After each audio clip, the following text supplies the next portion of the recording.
आदरणीय अध्यक्ष महोदय डोटासरा साहब, बड़े भाई हरीश जी, सभी विधायकगण, सभी सम्मानित मंच और मेरे संसद में साथी मुरारी जी, ये पहला मौका है जो मैं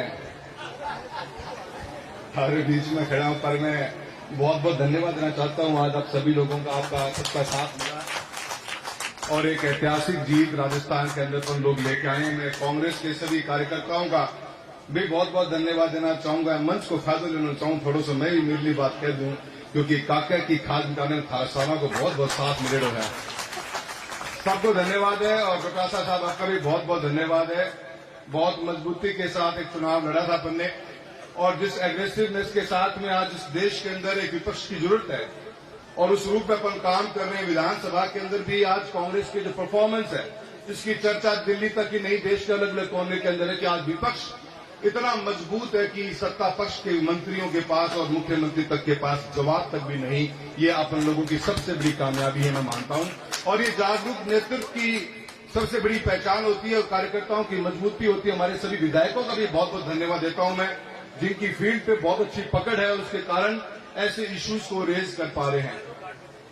मैं आज के इस मुद्दे पे इतना ही कहना चाहूंगा, देश के अंदर जब से हिंडनबर्ग की रिपोर्ट आई है और अभी जो लेटेस्ट खुलासे हुए हैं, इन खुलासों के बाद में एक आम आदमी बड़ा चिंतित है इस बात को लेकर, जो सेबी के मेन मुखिया हैं, अगर उनका भी नाम, आपने एक चीज महसूस करी होगी, पिछले कुछ सालों के अंदर काफी लोगों का पैसा आज की तारीख में स्टॉक मार्केट के अंदर, म्यूचुअल फंड्स के अंदर बहुत से लोगों का हर महीने टू महीना बढ़ता जा रहा है। ऐसे के अंदर इतनी बड़े संस्था के अगर मुख्य और उनके पति का नाम ऐसे रिपोर्ट्स में आना, ये मैं समझता हूं देश के साथ में बैठे हुए करोड़ों निवेशकों के लिए बहुत चिंता का विषय है। और बहुत सही मुद्दे को लेकर आज कांग्रेस पार्टी और राहुल गांधी जी के नेतृत्व में हम जो धरना प्रदर्शन कर रहे हैं, ये सिर्फ एक पॉलिटिकल पॉइंट ही नहीं है, ये उन हजारों करोड़ों निवेशकों का आने वाले पैसे का, भविष्य का सबसे बड़ा मुद्दा है, जिसको पे उठाना बहुत बड़ी जरूरत थी। और मैं डोटासरा साहब का बहुत बहुत धन्यवाद करता हूं कि जयपुर के अंदर आपने इसकी शुरुआत करी है। आपका आदेश मिलेगा तो ये जिले भर तक जाएगी और ये आवाज उठनी चाहिए। और एक बहुत सही सोच के साथ में ऐसे माहौल में जहां पे हर एक एजेंसी को जेल में डालकर उसका मिसयूज किया जा रहा हो, एक ज्वाइंट पार्लियामेंट्री कमेटी का गठन होना बहुत जरूरी है। और ये बांध जिसको लेकर आज कांग्रेस पूरे मजबूती के साथ राजस्थान का हमारे सभी एमएलए एमपी सब आए हैं और आपकी अध्यक्षता में प्रोग्राम हो रहा है, हम सब इसकी डिमांड करते हैं। और मैं समझता हूं कि सरकार को मजबूर होना पड़ेगा। हालांकि सरकार पिछले 2 महीना में 3 बार तो मजबूर हो चुकी है कि घुटना गबल आई है और गला सड़कों पड़े हैं, और बहुत से ऐसे मुद्दे और निकल के आएंगे। आज का विपक्ष इतना मजबूत है कि लोकसभा में जब कोई बात चलती है तो मैं समझता हूं जो एक मुट्ठी बंद मजबूती दिखती है, उसका फर्क आने वाले समय के अंदर देश की नीति में भी फर्क पड़ेगा। सरकार को झुकना पड़ेगा ऐसे हर उस नीति के साथ में जहां उनकी मंशा छुपी भी होती है, क्लैरिटी नहीं होती, उन हर हम इश्यूज के ऊपर फोकस होकर चलेंगे। इन बीते हुए महीनों के अंदर किसान की बात जरूर करूंगा। जो हालत राजस्थान के अंदर भजनलाल सरकार ने बना दी किसानों की, इसके बारे में जितना बोला जाए उतना कम। चुनाव में वोट मांगने आए थे, मुरारी जी भी आए, बताए उनको बात का, ईआरसीपी के नाम पे वोट मांगे गए और चूरू लोकसभा क्षेत्र जो शेखावटी बेल्ट हमारा पूरा चूरू, झुंझुनू, सीकर, तीनों के अंदर यमुना लिंक समझौते के, और ये वादा किया गया कि यमुना का पानी लेके आएंगे।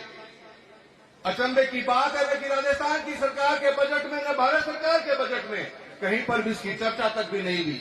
और अब मुख्यमंत्री कहते हैं कि कोई टूटी को पानी छोड़ना जो आ जाए वो टाइम लगे, तो टाइम लगे। तो मुख्यमंत्री महोदय, आपने तो आनंद फानंद में दिल्ली में मीटिंग करी और दिल्ली में मीटिंग करके हैंटो आप तो जिलों में निकल पड़े थे और क्लेम करने लग गए थे कि पीने का पानी और सिंचाई का पानी यमुना लिंक के मार्फत से आ जाएगा। एक पैसे का भी आवंटन नहीं किया गया दोनों बजटों के अंदर, चाहे स्टेट का बजट हो, जो सेंटर का बजट हो। आप किसानों को बेवकूफ बनाने का काम करते हो और इसी के कारण राजस्थान की जनता ने आपको करारा जवाब इस चुनाव के अंदर देने का काम किया है। आज बिजली की हालत क्या है, डोटासरा साहब मैं बताना चाहता हूं, शेखावटी बेल्ट में हम झींगा मछली पालन करते हैं। झींगा मछली पालन के अंदर आज राजस्थान का शेखावटी एरिया और जहां पर भी खारा पानी है, हम बहुत अग्रणी भूमिका निभा सकते हैं, पर हमारी मजबूरी है हमारी मजबूरी है, बिजली की दरें वो इस कदर बढ़ती जा रही है कि पिछले 3 महीनों के अंदर 150 से ऊपर पौंड बंद हो गए राजस्थान के चूरू जिले के अंदर, और वो पौंड बंद होकर हरियाणा चले गए। और इसके ऊपर भी आलम रुका नहीं।